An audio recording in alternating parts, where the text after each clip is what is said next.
ભાજપના એક હોદ્દેદારનો દલિત સમાજના એક નાગરિકને ગાળો ભાંડતો ઓડિયો સાંભળ્યો, રૂવાટા ઊભા થઈ જાય.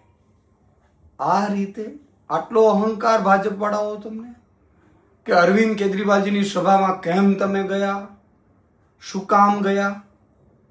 એનો અર્થ એ થયો આ ઓડિયો ઉપરથી કે ભાજપના તમામ નેતાઓ, ભાજપ આખી પાર્ટી દલિત વિરોધી માનસિકતા ધરાવે છે. દલિતોને, આદિવાસી સમાજને, ખેડૂતોને, વંચિતોને, શોષિતોને ભાજપ ગુલામ સમજે છે. ભાજપ હવે માનતી થઈ કે 30 વર્ષથી અમારું શાસન છે, કોઈ અમને હટાવી નથી શકતું. એટલે આ બધી પ્રજા છે, રૈયત છે, ગરીબો છે, ખેડૂતો છે, દલિતો છે, આદિવાસીઓ છે, એ બધાય અમારા ગુલામ છે.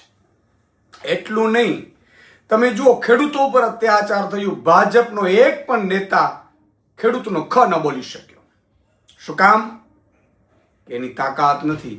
એ ભાજપનો ખેડૂત સમાજનો નેતા હોય, કોળી સમાજનો નેતા હોય, દલિત સમાજનો નેતા હોય, આદિવાસી સમાજનો નેતા હોય, ઠાકોર સમાજનો નેતા, તમામ જે પણ સમાજના ભાજપના નેતાઓ છે એ પણ ભાજપની પાર્ટીના ગુલામ બની ગયા છે. આજે તમે દલિત સમાજ ઉપર આટલા મોટા તમે રૂવાટા ઉભા થઈ જાય એ રીતે આ નેતા બેફામ ગાળો ભાંડે છે અને એવી રીતે કહે છે કે તમારી હિંમત કેમ થઈ મારા ગામમાંથી તમારે નીકળવાની.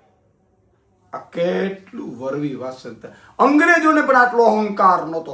અંગ્રેજો કરતા પણ બદતર, રાવણ જેવી માનસિકતા જો ધરાવતી હોય તો આ પાર્ટી ક્યારેય ગુજરાતની જનતા, ખમીરવંતી જનતા જે પોતે આઝાદ ભારતમાં જીવે છે, ક્યારેય સહન નહીં કરી શકે.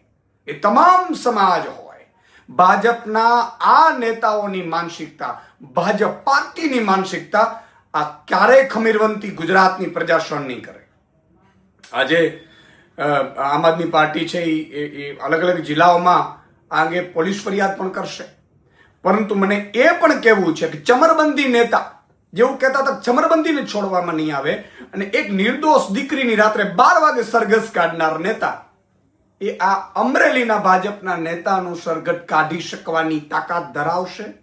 જો નહીં કાઢે તો એનો મતલબ એ થયો કે એ બધા ભાજપના મુખ્યમંત્રીઓ, ગૃહમંત્રીઓ, આખી પાર્ટી છે એ દલિત વિરોધી માનસિકતા ધરાવે છે. એ સાબિત થશે જો સરઘસ નહીં કાઢે તો. અને એટલું નહીં, ભાજપ પાર્ટી આદિવાસી સમાજનો કોઈ અવાજ ઉઠાવે તો જેલમાં નાખી દો, પોલીસથી અત્યાચાર કરાવડાવે.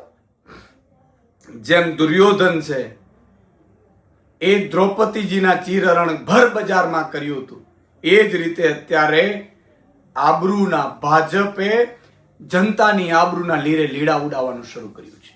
ગુજરાતની જનતાએ જાગવાનું છે, તમામ સમાજોએ જાગવાનું છે. અને તમામ સમાજના જુઓ ભાજપના નેતા હોય, ભાજપના માત્ર દલ્લા બની ગયા છે. ભાજપની વિરુદ્ધ કોઈ બની નહીં શકે. આજે ખૂબ ખેડૂતો નારાજ છે, ખેડૂતો પર ખૂબ લાઠીઓ વરસાવી એક ભાજપનો સાંસદ, ધારાસભ્ય કે મંત્રી ખેડૂતનો એ બોલી શક્યો હોય કે ખેડૂતો પર અત્યાચાર થાય, ખોટું થયું છે દેખાડ. એટલે આ બહુ સ્પષ્ટ થાય છે કે ખમીરવંતી ગુજરાતની પ્રજા ભાજપની આ ગુલામી ક્યારે સહન નહીં કરે.